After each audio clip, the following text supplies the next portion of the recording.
Hello, everybody, and welcome in here to the Centier Bank Studios with Mike Dewan. I'm Chris Ramirez. This is the Region Football wrap-up show, and we'll be going through all the scores from around Northwest Indiana tonight, at least the ones we have to this point. And Mike, welcome back to the studio. Mikey 3D, we're calling him. He's doing the studio. He's on site. He's doing a couple of things out there.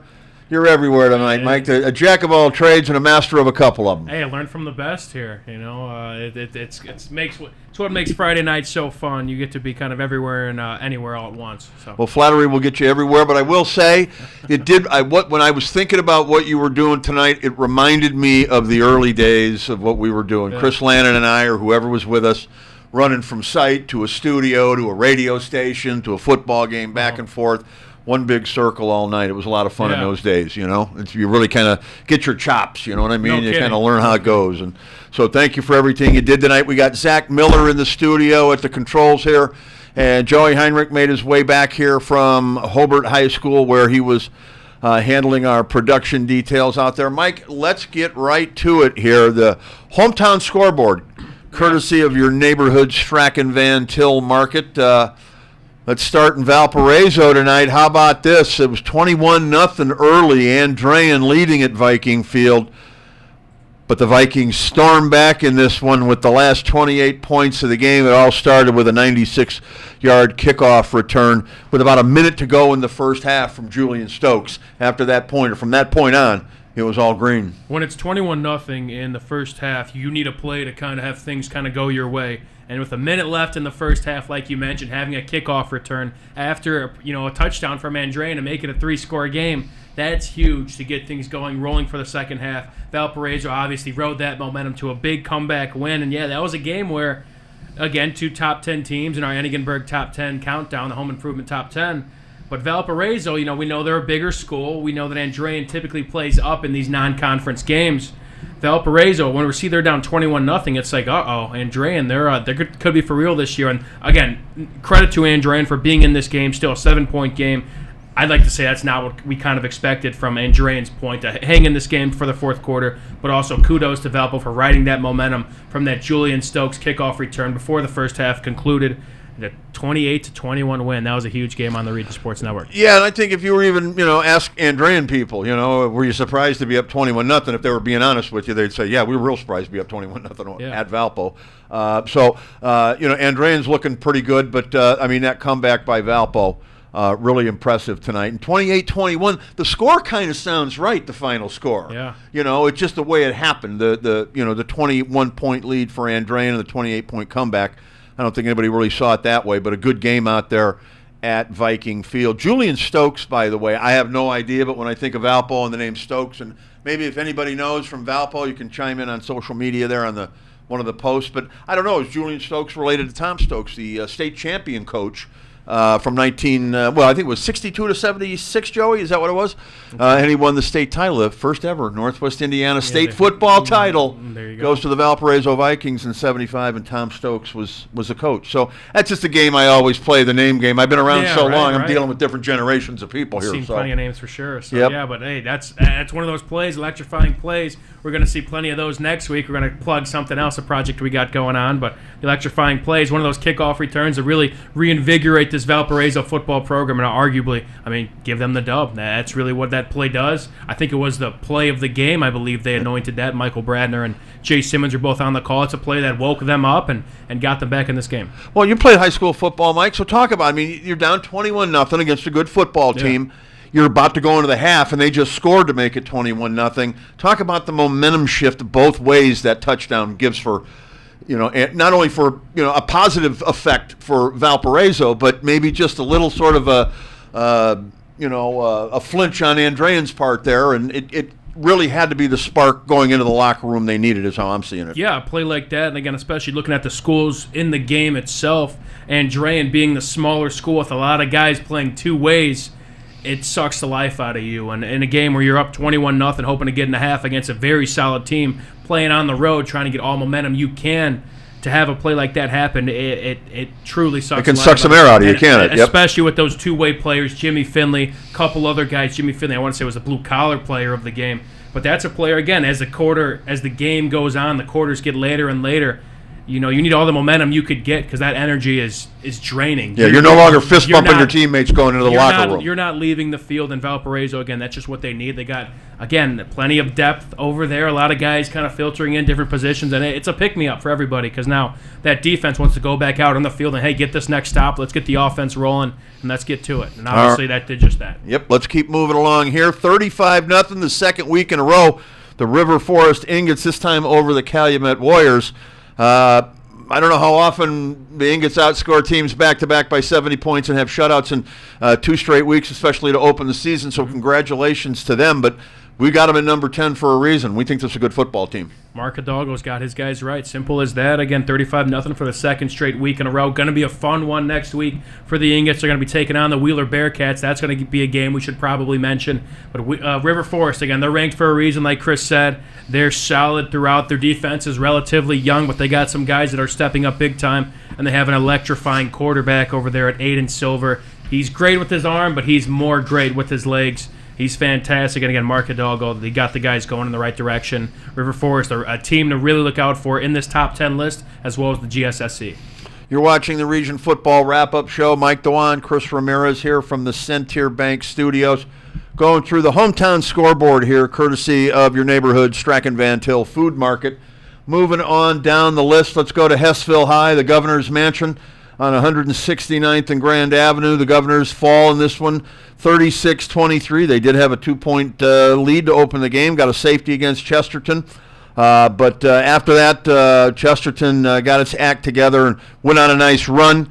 I don't know, at 38-23, I kind of thought this would be a more of a nip and tuck kind of game down to the end. I was surprised when Chesterton put some distance between them and Morton in this one. Yeah, they're showing they're kind of for real. They're able to run the football. We saw that against Hobart last week, over 350 yards on the ground. They got a great quarterback to do so in Brady McCormick. But Morton, it's going to be interesting to see kind of where they go from here. It was a kind of a tough start to their non-conference schedule, 2 DAC opponents.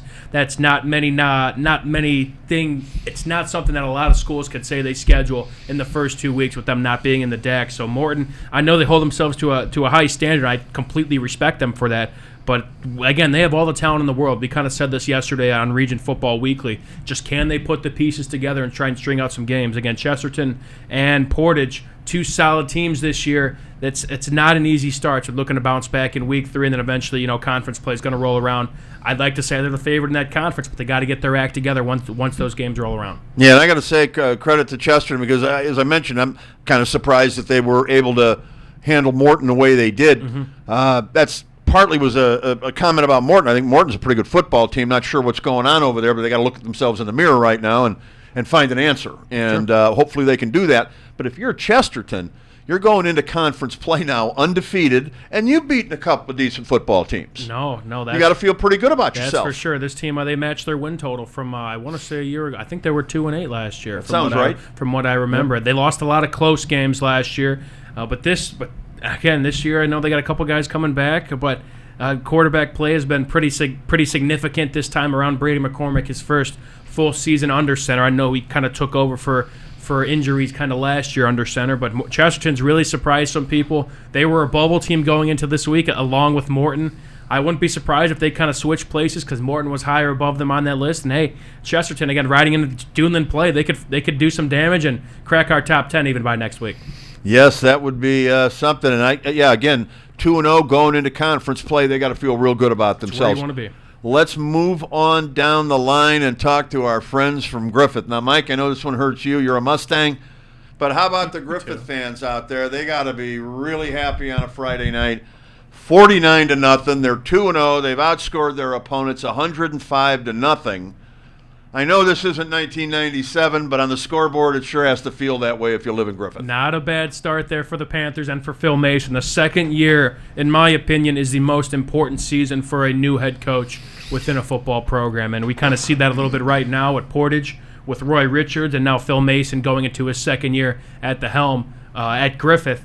it's things are kind of moving in the right direction. This was a Munster team that they lost to last year. Again, a Highland who they played week 1 and they again dismantled 56-0. They started that season 0-2 last year. So I know there was a super young team last year, not too many seniors. I want to say that number was the same amount I can count on one hand, how many seniors they had last year. So Phil Mason, obviously he has these guys going in the right direction. Myself and Mike Zajac talked on the broadcast. Zajac's a Griffith guy, but he knows as well. I mean, Phil Mason has these guys in the right direction. He's surrounding himself, even with the Pop Warner, going at the younger levels, making sure that these kids build themselves within this Griffith program and eventually put Griffith back on the forefront of the Friday Night Lights. But it's been a great start for Griffith. They were a bubble team for us, and again, after these first 2 weeks, they've done nothing but dominate. So yeah, you can't be any better. And I think, really, I mean, you look at it, we had Joey look up scores from that 97 team, and I think the 05 team had games similar like this. Mm-hmm. The only reason that these scores maybe aren't even a little bit bigger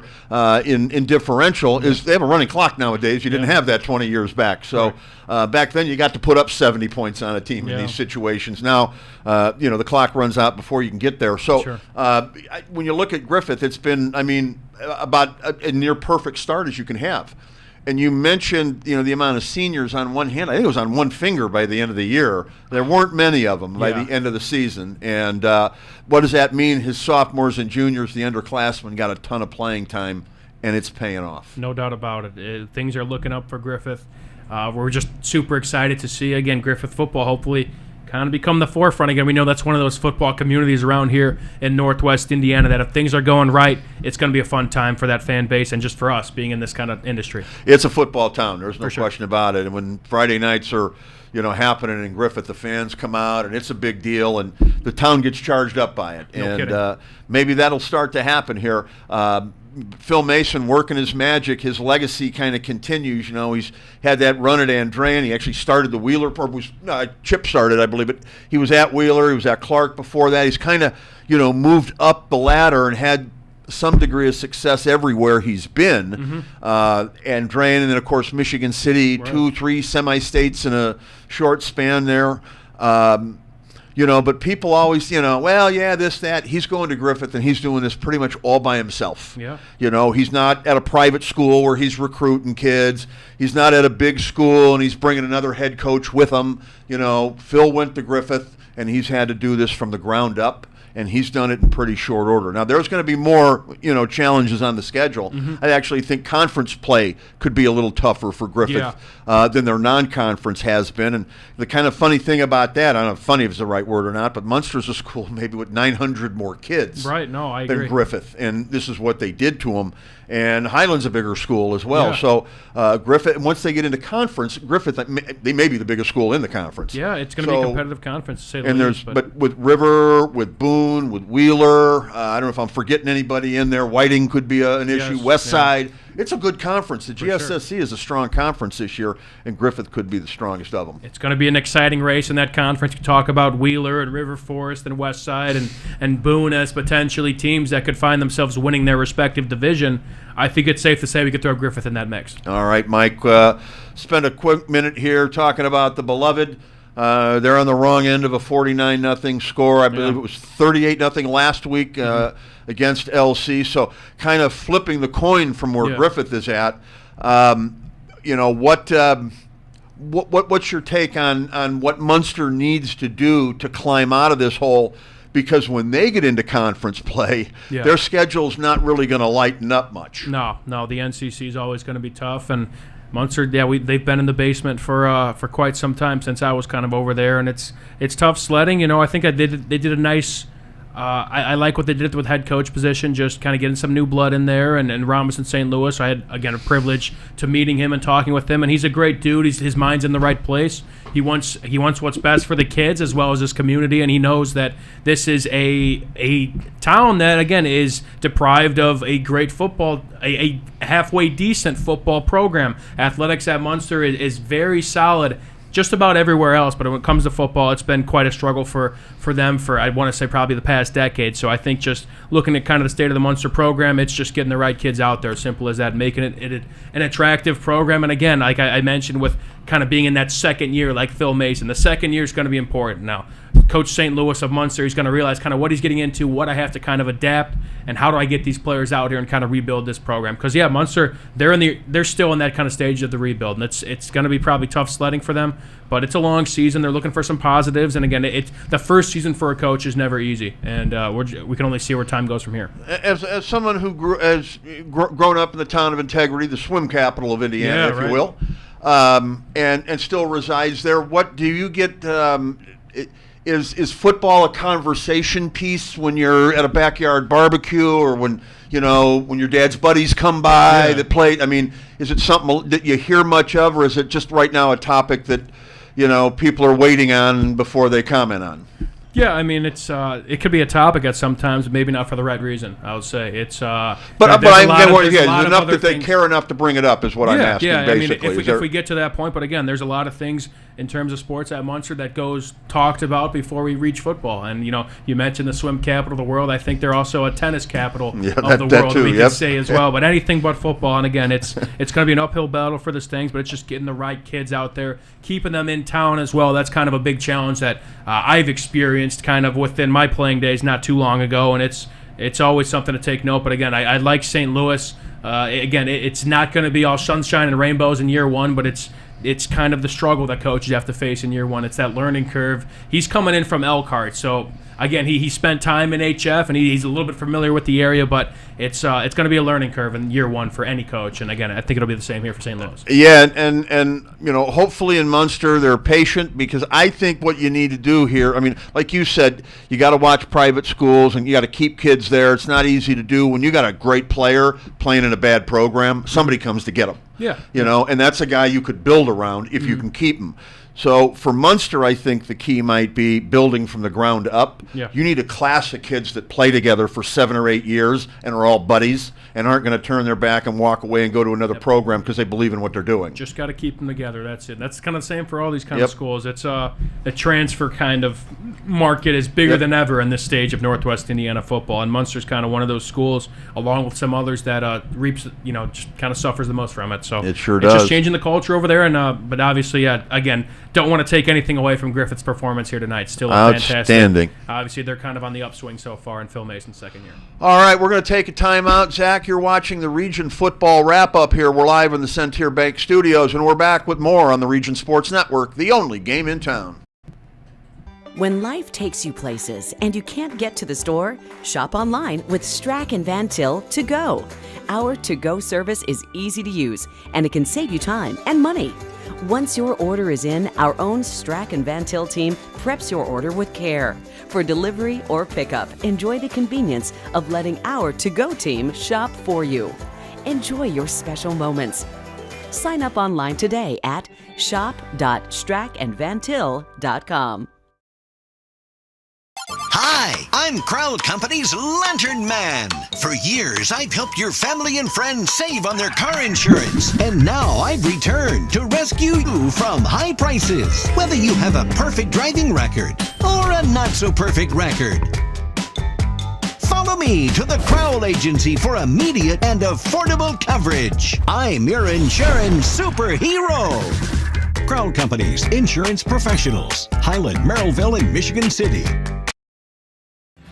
Thinking about what to do after high school? Consider a career with Boilermakers Local 374. As a Boilermaker apprentice, you'll earn while you learn. We offer excellent wages and benefits, and as part of our no-cost hands-on apprenticeship program, you'll learn from the best in state-of-the-art training centers and on the job. Become a union Boilermaker and get on your way to a great career. Find out more, visit www.local374.org or call 219-845-1000.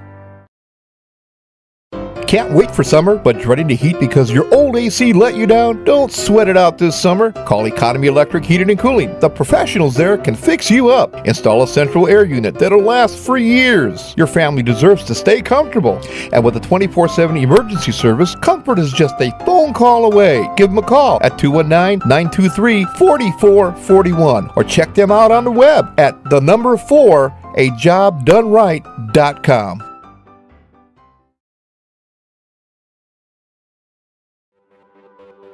Save for a healthy tomorrow with an HSA checking account from Tech Credit Union. It's a tax-advantaged way to save and pay for healthcare expenses. You'll enjoy no setup fee, no annual fee, and easy access to funds. Plus, you'll earn a better-than-competitive dividend rate, currently at 2.27% APY. Visit techcu.org, contact any branch, or call 800-276-8324 to learn more. Tech Credit Union is federally insured by the NCUA.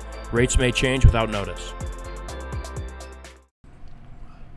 All right, welcome back into the Centier Bank Studios. This is the Region Football Wrap-Up Show for week number 2. That's Mike Dewan, 3D Mike. He's doing everything here for us tonight. He's all over the place. Got Zach Miller in the studio. He's handling controls, and Joey Heinrich hanging out. He's back from Hobart. I'm Chris Ramirez. Thank you so much for watching tonight. Week 2 is concluded for high school football in Northwest Indiana, and we're going through the hometown scoreboard, which is a courtesy of your neighborhood Strachan Van Til Food Market. And Mike, you get, as the season goes on and you start seeing things happen and develop, and you can kind of take a look and when you see a game like Portage and Northwood tonight. Northwood's a good football team. Portage coming off their first win in 2 years. Long road trip tonight, down 16-0 at the half. And you're thinking, yeah, well, okay, still got a ways to go, I guess.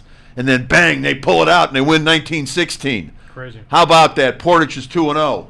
The biggest thing you could probably fear in this world is a team, again, with nothing to lose. And that's, although they got the win last week, they still got that mentality. I know Roy Richards has his guys right. And obviously Northwood is a fine football program. I know they lost a couple next-level talents to graduation. They're doing things at their respective colleges, but going on the road, Northwood against 16-0 at half, that's not an easy task for any team coming out, again, going on the road. It's not easy, especially a team, again, that you can't forget. This was a team that's winless last year. And again, I'm going to keep riding on this, but I put them in the bubble preseason, and everybody looked at me like, what are you doing here, man? And now they're 2-0. I saw a tweet. They tagged us, whoever this was. Thank you. I'm sorry your name escaped my mind, but first time they're 2-0 since 2008. And again, it's that second year, and the coaches, kind of that carousel. Being in their second year, you're bought in with the program, you know what you're into officially, and now you're ready to get going. So shout out to the Portage Indians. That's a fantastic W. Absolutely. Attaboy, Roy, 2-0 out in Portage. And, I can tell you what, it's been a long time in Portage, but any of you old-timers back in Portage, anybody back from the 90s when Buzz was coaching, man, I remember that eastern parking lot on the campus would be packed an hour and a half, 2 hours before the game with tailgaters. The giant home bleachers would be packed for games. And boy, if Portage could get themselves together and back on the map and a winning program again, we would see massive 5,000, 6,000 fan turnouts at that school. And they had some of the best tailgate parties in Northwest Indiana back in the day. Yeah, the Duneland, it's going to be, you're going to have your big three. You're going to have Crown Point, Valparaiso, and Maryville, 3 teams that have just about proven themselves. Valparaiso maybe a little bit more work to do in terms of proving themselves to the likes of Crown Point and Maryville, but we're still kind of looking for that middle of the pack, potentially maybe starting to get into the upper echelon of teams in the Duneland. And Michigan City, I know they played tonight. I want to say I didn't check that score. We'll probably get to that pretty soon, but they're a team that's as talented as ever. Portage, of course, 2-0. We mentioned Chesterton as well, 2-0. Lake Central, I know they played that team from Michigan pretty well tonight as well. It's going to be a competitive race in the Duneland, and it's things are starting to kind of level out there in that conference. Yeah, I love the Duneland Conference football schedule because you see, so many good football teams. And this year, we've been waiting to see, like you said, who's going to be that fourth team to emerge, on the top half. Because it's always, when you get down in that bottom 5 to 8, climbing up is a tough thing in the Duneland because it's such a tough conference. Every game is, it doesn't matter. You could be second in the conference, you could be seventh in the conference, and you got to go out and play the game. The Duneland Conference is one of the best in the state, and we're starting to see that again this year. So congratulations to the Portage Indians, 2-0 on the season. Let's stay in Porter County. The Boone Grove Wolves tonight at their new field were hosting the South Central Satellites. They had no problem with them. 30-6, the Wolves get the win. They needed it. Again, a tough loss to John Glenn last week. Boone Grove, a team that entered in our preseason top 10 as the 10th team. Again, another team that's going to be in the GSSC rates come October. Boone Grove, a high potent offense, and they showed it there tonight. So credit to BG for. I think they actually I got word from our guy Doug Nelson. The game was actually played at South Central. Oh, it was? We got scheduled for Boone. Yeah. And then I believe they moved that game to South Central, to my knowledge. But nonetheless, Boone. Do we know why? If they went, I do not. If they went on the road, I'm still. Hopefully, if there's anybody in the comments that can clarify that, but I'd like to say that game was played at South Central, originally scheduled for Boone, but Boone going on the road, playing a former conference opponent. That's a big-time win for Boone Grove. No doubt about it. Speaking of the Wolves, we'll go to two other Wolves, the Hammond Central Wolves and the TF South Red Wolves from Illinois, Lansing. They were formerly the Rebels. Mm-hmm. And Hammond Central was formerly Hammond High, which were the Wildcats. Boone Grove's always been the Wolves, but we got Wolves all over the place here, Mike. In this one here, the Wolves get the win, the Red Wolves over the... I don't know, what color are Hammond Central now? I can't say purple. What would they gray, be? black, and white. Gray, black, and white. Okay, can we pick one color? What would they be? If there was a main color, would it be gray? I'd say gray. Gray? Okay. I'd say gray. All right, so the Red Wolves over the Gray Wolves tonight on Burnham Avenue, 26-7. Yeah, this was an interesting game, TF South. That's always, I like that for a non-conference matchup. Again, Hammond Central, similar to Morton, this is the team that they're going to have to schedule a lot of non-conference opponents coming up. Again, a conference of three. You got to do a lot of your research and try and get some proper matchups to get you ready, more importantly, for the playoffs. And Hammond Central, again, they had the lead at one point. They got a pretty solid team over there from what they had a big win last week. But the game obviously got away from them in the second half a little bit. TF South, always a fine competitive football team, got the best of them in half two, so we'll just kind of see where Hammond Central goes from here. But I know, again, they open up the season 4 straight road games, to my knowledge, for Hammond Central, so they got to get on that bus and keep going and try to scrap a few more from some home teams before opening up back at Hammond High. Let's go from Lansing, Illinois to Indianapolis, Indiana. The Chittard-Hanover game down there shortened due to weather. Yeah. Interesting. Final score 28-7 in favor of Chittard. They opened the scoring early with a pick six. Hanover then answered with a long touchdown kick return on the ensuing kickoff. But from that point on, it was all Bishop Chittard. They get the shortened final victory, 28-7. Yeah, it's that's the best of the best, I'd say, in Class 4A. Now both teams are now moving up to 4A. So this was a big kind of, hopefully an early postseason test for Hanover Central. Again, this is a respectable non-conference matchup that we kind of talked about on Region Football Weekly, but it kind of stinks this game got called the weather. I know he had some tough weather, obviously south of here and a little bit kind of trickling in now, but Hanover Central, they had, I believe it was the longest active regular season regular season winning streak, period, and I think that's obviously been snapped, and Crown Point now has that record. But again, none of that really matters. I bet for the Hanover Central faithful, this was a nice early season test to get their guys ready for hopefully a successful NCC schedule and, more importantly, a long and sustained playoff run. All right, Mike, you mentioned the Crown Point Bulldogs. Same theme here. End of the game, not played in this one. You were out there. Crown Point gets the victory, 42-7. No problem there. We can talk about the game a little bit, but the interesting part, at least to me at this point, about 4.5 minutes to go, you said, timeout called on the field. Coach Buzz walks across the sideline, has a word with Coach Vaught from Arizona, and take us from there. Yeah, it's Chris kind of laid that out for you, but the time and when everything happened. But yeah, they called the game with 4 minutes and 27 seconds left. I believe it was kind of a change in possession, and then obviously kind of an official timeout, I'd like to say, from as much as I can remember. And yeah, it kind of took no off. Official explanation up in the box or anything like that? Everyone was a little bit confused, and we kind of just got on out of there, didn't really stay around and ask too many questions. I don't know how many answers we would have gotten, but yeah, I know these are two teams that respect each other. Again, these are two teams that they met over dinner last night. They had a dodgeball match. This is obviously the head coach, Steve Vaught of Arizona College Prep, was a former player and former assistant coach under Craig Buzia. So a lot of respect between these two programs.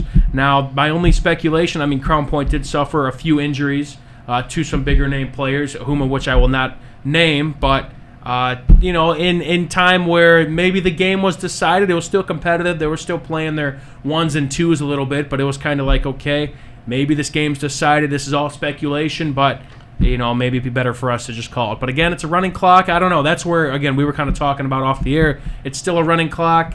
4 minutes to go. I don't know, but it was interesting to say the least. I've seen and played in a decent amount of football games, and I've never seen that happen. Yeah, it's a first for me as well. I mean, games have been called or shortened or whatever, but generally a reason is understood.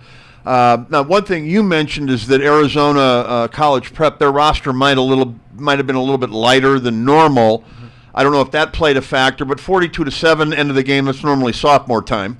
Yeah. And you said it never got to that. It was pretty much ones and twos, and I mean, a little bit. Like Crown Point was still putting. I mean, they were putting in their. A lot of teams weren't playing their ones. I mean, I think ACP, they had a couple starters still out there again, getting some quality minutes nonetheless. Crown Point at that point, once it kind of hits running clock, I mean, they start cycling in guys. They have a deep sideline, of course, so they're just kind of throwing in guys left and right. But yeah, I don't know. It's a lot of questions to be asked, but. All right. Well, let's talk about what actually. How did they get to that running clock? What happened to get to that point? Tell us about it. Just rinse and repeat from the Crown Point Bulldogs. Simple as that. I mean, it was a little bit of a sloppy start from CP, a couple penalties, and ACP. They looked pretty good defensively. They were stopping Larry Ellison, the running back, but Crown Point eventually made a couple big plays. I want to say their first 4 touchdowns were, 30 yards plus each. I mean, they just found ways to make big plays and. Again, a big time right before the half touchdown, a pass. Larry Ellison had 2 in the first quarter, and then Noah Ehrlich was responsible for 2 of his own in the second quarter. And again, the game just kind of got away from Arizona College Prep. I kind of been asked the question: did ACP come to play today, or is Crown Point that good? And truthfully, I don't know. It was kind of a tough game to kind of call. I mean, don't get me wrong, Crown Point's a very solid football program, but Arizona College Prep as well. I mean, they got a track record. They went 8-4 last year. They lost the eventual state champion in their respective class in quadruple overtime. And I don't know. Again, it's a long flight from Chandler, Arizona, to come in yesterday and then to play on different soil, different time zone, and everything. It's a challenge to say the least, especially playing against the now 25th ranked nationally Crown Point Bulldogs. The heat got to them, maybe. Is that possible? Maybe. I mean, from Arizona. I mean, we did our weather. We did our weather report. I mean, yeah, it was 108 over there, so I bet they were feeling pretty fine. All right. In Chandler. Well, Crown Point continues to roll, and next week, Mike, we're not going to preview too much of next week here. Yeah. We're going to run through tonight's scores, but can't help but mention what's going to happen next week over there. Possible. Gonna be our 1 versus. Well, actually, it'd be at Maryville, not Crown Point. Gonna be our 1 versus 2 over there. The Doom then gets started. Crown Point traveling to Maryville. 2 of the best teams, I'd say, in the region. I think it's kind of undisputed at this point. Hanover Central could be in that mix, but I'd say, yeah, it's going to be one of the better games of the year. I'd like to say so. We kind of said the same thing last year, and Crown Point did their work against Maryville, but that's a tough place to play. Maryville, it's no joke. I think I took some notes. They haven't lost at that place, and I want to say their last loss was to Crown Point when they previously played at Maryville High School. All right, and I would bet that the last time that Demery Stadium was packed, I mean sold out, would be the 2005 Crown Point Maryville sectional championship game. Mike, I've been to Crown Point to Maryville many times. I got there that night. I had to park all the way in the back, and it's never happened at Maryville. And I could see, as I'm driving up, I could see the visiting bleachers, and this is at 6:40, and it's completely packed. Crazy. Red and white, full. You walk in the stadium, you see the home crowd behind you, same thing. Maryville was saying 8,000 to 9,000 that night. Wow. I'm thinking that's only the number they gave the IHSAA. It seemed like there were a lot more people in the house than that. It was the last time I remember Demery Stadium being sold out. But who knows? We might see that again this week. Let's try and match it. Maryville faithful, Crown Point faithful. I know both fans travel pretty well. Maryville, that's arguably, I think, the best place to just watch a football game in the area. It's going to be a fun one regardless. And, yeah, like you mentioned, we can't go this wrap-up show without mentioning the potential game next week, which is 1v2, Crown Point versus Maryville. Yep, and speaking of Maryville, they had no problem with the Hobart Brickies tonight. Over in Hobart Township, 36-0, the final score. Pirates led 14-0 after 29-0 at the half, and scored another touchdown in the third before hopping on the bus and going back home. Yeah, it's not an ideal start for Eric Schreiber Jr. and his kind of new era of Hobart football. The first year, I feel like you rarely see a coach. I mean, you look at who's probably the best team in the area right now. probably Crown Point, Coach Buzz, 5-5 in his first season. Pretty average. Again, it's not an easy start to. It's the first year is always going to be the toughest. I mean, Phil Mason, again, Griffith. What they go last year? Again, a couple wins. Now they're 2-0 against second year. Roy Richards, 0-10, and now they're 2-0. It's you got to spend a year, and although Eric Schreiber Jr. was on staff, it's a lot different when he is the head coach, and it's going to maybe take some getting used to for his players. I know they got some young guys. Again, a sophomore at quarterback. They're missing one of their better players, Willie Shearer, who's been kind of banged up with an injury. I don't know if he played tonight, but I know he's a guy who's an all-conference, all-state guy, offers some track level speed at the next level. And he's a guy they're going to be hoping to get back, but it's a rough start for them at Maryville. Again, they are the truth. They are definitely the truth. I mean, seeing kind of how the Andrean, I don't want to use kind of transitive property, but seeing how Andrean played Valpo tonight and then seeing what Maryville did against Andrean the week before.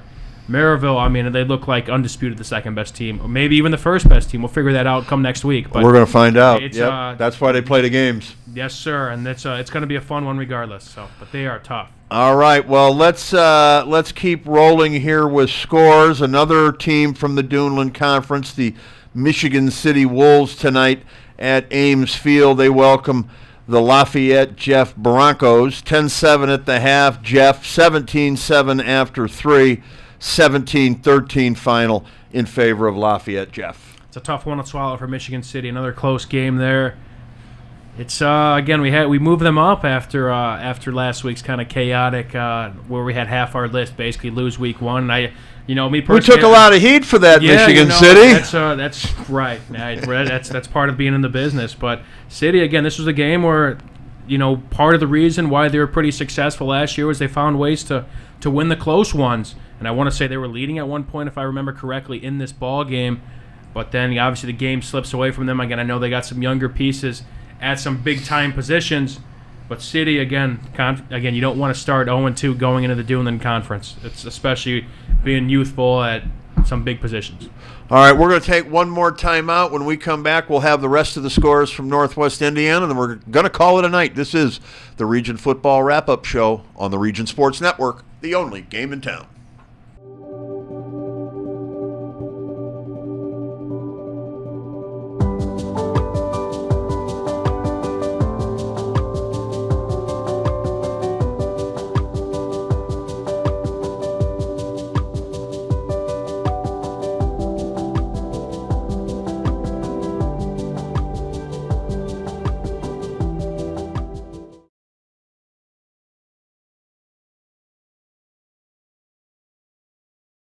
Have you checked out Centier Bank's student checking account?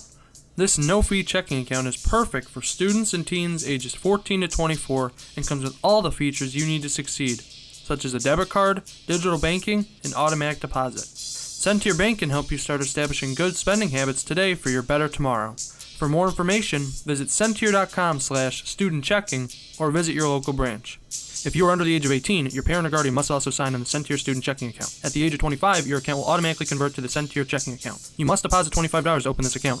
This account is not eligible for overdraft advantage. Member FDIC.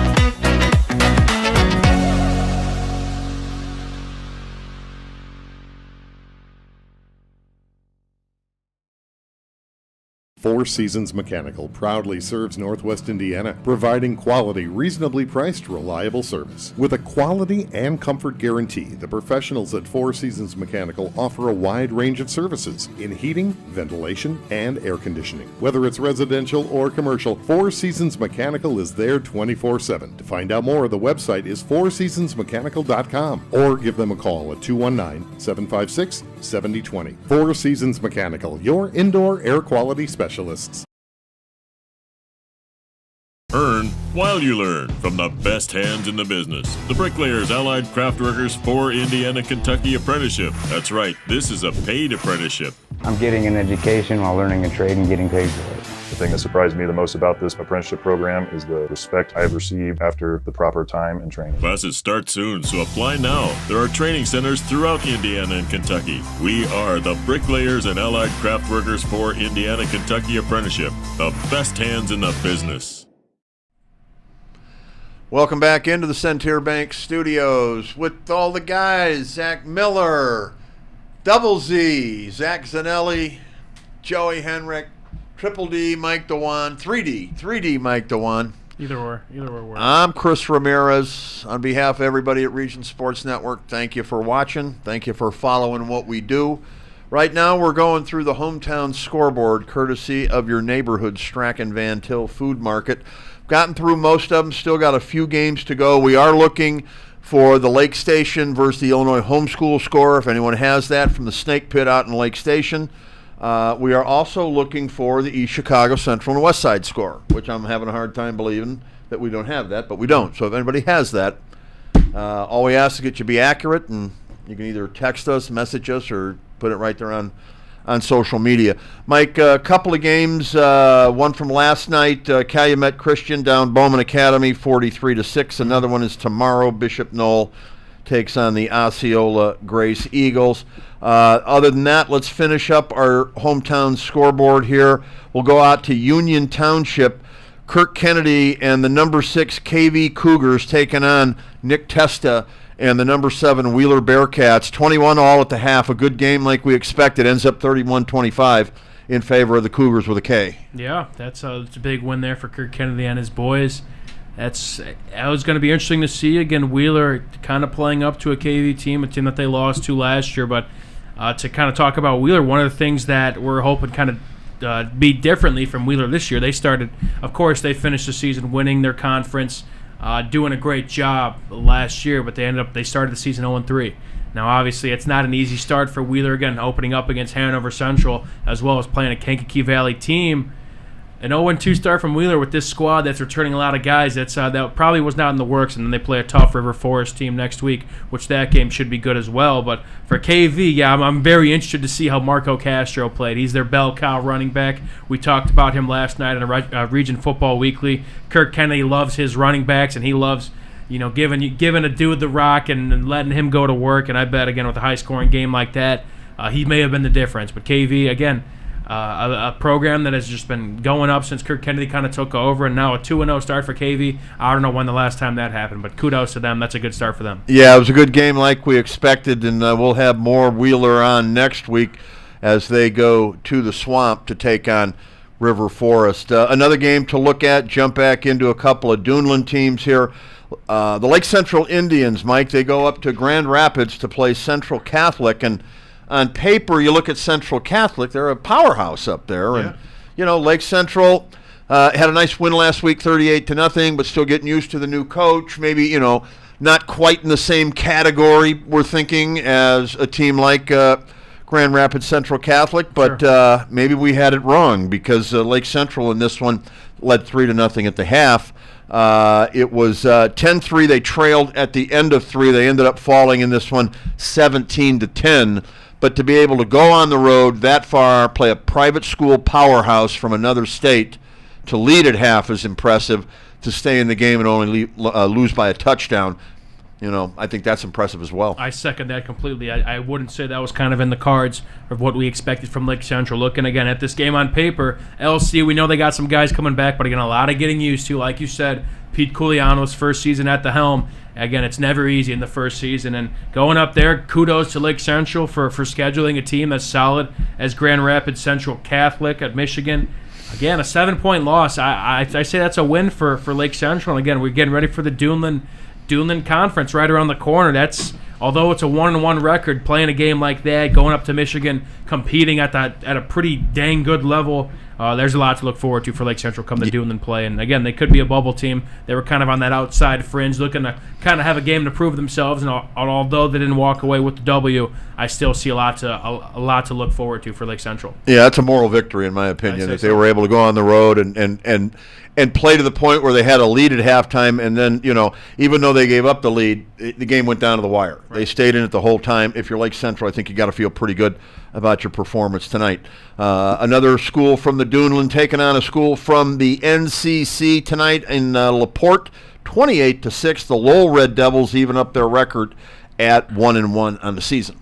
Yeah, big bounce back there for the Red Devils. Obviously, they played Crown Point last week, and things did not go quite well. Then they had to hop on a bus and go to LaPorte. That's not easy to do, especially traveling all the way from Lowell. But a game that was pretty knotted up in the first half. Lowell obviously got the better of them in the second half. LaPorte's second year of the Austin Eppel era, first year for him who is not the interim head coach. They're looking to kind of, again, follow suit like these second-year head coach teams. But LaPorte now 0-2, looking to kind of right the ship. Duneland play. It's going to be tough for Lowell. They're still trying to kind of prove themselves, keep themselves a little bit in relevancy, especially within their conference, which is a conference that's been kind of theirs. Again, they're an interesting team, and we're just going to see kind of what they do each and every week. But Lowell, again, this is a big-time win. It's kind of the same 1-1 record they had last year going into the NCC. We'll just see what they can do next week. Yeah, there's room at the top of the NCC. Hanover's up there, no question about it. The question is who's going to be up there with them. Correct. And Drain will probably be in the mix at some point, obviously. But what Hobart is going to do, we don't know yet. How their season is going to turn out. KV, Lowell, etc. Yeah. There's room for somebody to take the mantle of that second position, I think, in the conference. 100%. It could really be a party of, I'd say, about 4 up there. I mean, it could be even a party of 5. It's a wide open conference. Again, Hanover, I'd still like to be kind of the front runners, but it's when you got names like Hobart, who again we're still trying to figure out their identity as a football team, and Drain has shown some fight in these non-conference games, and then of course like we mentioned Lowell, who's just it's Lowell. They're always going to be competitive, whether they win games close or they're going to play games close. They're going to play smash mouth football, and they're always going to be in the mix. Yeah, they got tough kids down there, and they play tough football because of it. Another NCC team here taking on a team from the GSSC, a good one over at the Zipper, right around the corner from us. Highland 22-21. They come from behind. Whiting led this one 7-6 at the end of 1. They led 13-6 at the half. It was 22-21 at the end of 3 in favor of Highland, and it stayed that way. And I'm going to be honest, the way Highland looked, Mike, last week, we were all concerned here about what their win total might be. Mm-hmm. When would they get a win? They didn't look good last week. It was a big concern. Would they bounce back against a team who won 63-0 last week? Highland lost 56-0. So again, you add up things on paper, and it might look like, Highland's in for another long night. An impressive bounce-back performance, I would have to say, for the Trojans. Big shout-out to one of my former coaches, Ben Geffert, who's now the head coach at Highland High School. Got his first win over there with Highland, obviously. He was one of my good coaches, passionate dude, and he's looking to kind of turn this program around as well. But, yeah, you touched all the bases. Whiting was a team. They won a total team effort last week. They did everything just about in every phase of the game for us, and we're kind of coming in this game looking on paper. It's like, well, if they beat a team by this much and this team lost by this much, it's, we put 2 and 2 together and it should make 4, but tonight it didn't.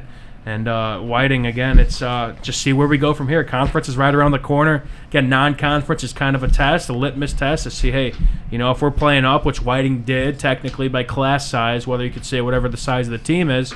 But it's these are tests that get these guys ready for the NCC or for the conference. Highland, obviously, the NCC, Whiting, the GSSC, both teams that want to try and at least scrap out a couple games maybe in their respective conference. All right, Mike, you know your stuff, so let me ask you, what's the biggest surprise of the night tonight for you?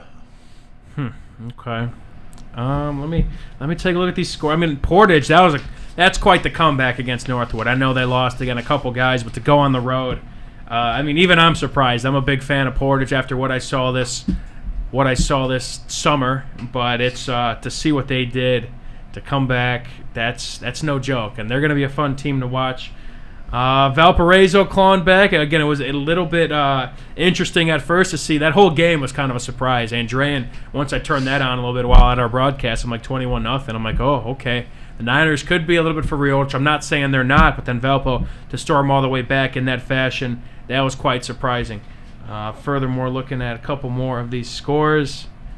Griffith, to see how they're beating teams, I think those are two, I'd like to say, winnable matchups to start their season, but to do it in this fashion, to not allow any points, that's pretty impressive. And Phil Mason, again, he's got those guys right. And I guess to round it off, I'll finish off with the Duneland team. I'll go with Lake Central. I think they showed us a lot here tonight. Again, they're going to be a team that's going to be competitive in the Duneland. Again, maybe not upper echelon like those teams we've mentioned before, but Pete Koulianos, again, first year in the system, a lot to kind of get used to. It's the biggest team he's ever really been around. He's been at Hanover and Highland, 2 schools that are much, much smaller than the 6A Lake Central. So it's going to be an adjustment period for him, but seeing how they compete up there in Michigan tonight, that's a big surprise. Yeah, I would say I would agree with you. I think if I look at this, I say, all right, what team that didn't win tonight can still feel pretty good about themselves? And I think Lake Central would be the team at the top of my list. I'd say so. Much kudos to them again scheduling that team. It's not easy to do, to look outside of the state. I mean, that's not easy. I'm not to quite do. sure it was their choice, to be honest with you. I believe there was an opening on the schedule, so they filled it with who they could find that had another opening. Got it. Was that the team Andrean played last year? It might have been. I'm not sure. Andrean went up to Michigan, if you recall. It might even be that opening. I don't remember. But yeah, and that's again one of the things. It was kind of a late addition to the schedule to fill in a hole from Providence Catholic the last 2 years, and again, that was one of the concerns I had. That wow, nobody's playing this team in week 2. Sure. Nobody wants Central Catholic of Grand Rapids on their schedule. That's fair. That's kind of the way I took it. So I thought, wow, Lake Central's going to have to play them. They could go up there and get their brains beat out. Mm-hmm. They didn't. No. They didn't at all. They led at halftime. To me, I think, that's probably the biggest surprise of the night for me, too. Yeah, yep. I'd say so. If I had to pick a moral victory out of any team, it would definitely be the Lake Central Indians. Central, I'd say I agree with you. Andrean to follow. Again, although it's probably a hard. Well, they let one get away, which kind of takes the moral victory part of it, I think, to me, a little bit out of it. Sure. You had 21-0 lead and you lost. It's tough. Not much moral victory to that, That's fair. In my opinion. But either way, a great night of high school football, week number 2 in the history books, with the exception of one more game, which will be played tomorrow. Again, we are looking for the West Side and East Chicago score. If anybody has that, post it, and we'll add it to our hometown scoreboard here when we post it in the morning. So, all right, well, let me recognize our crew. We got Zach Miller on the controls. Double Z, Zach Zanelli here, the pride of Lincoln Way East High School. We got Joey Heinrich here coming all the way from, was it Cool Springs Township? A long way, but he's got a long drive back. You be careful going home. We got 3D Mike Dewan. He does it all for us. Rich Castillo is our operations manager.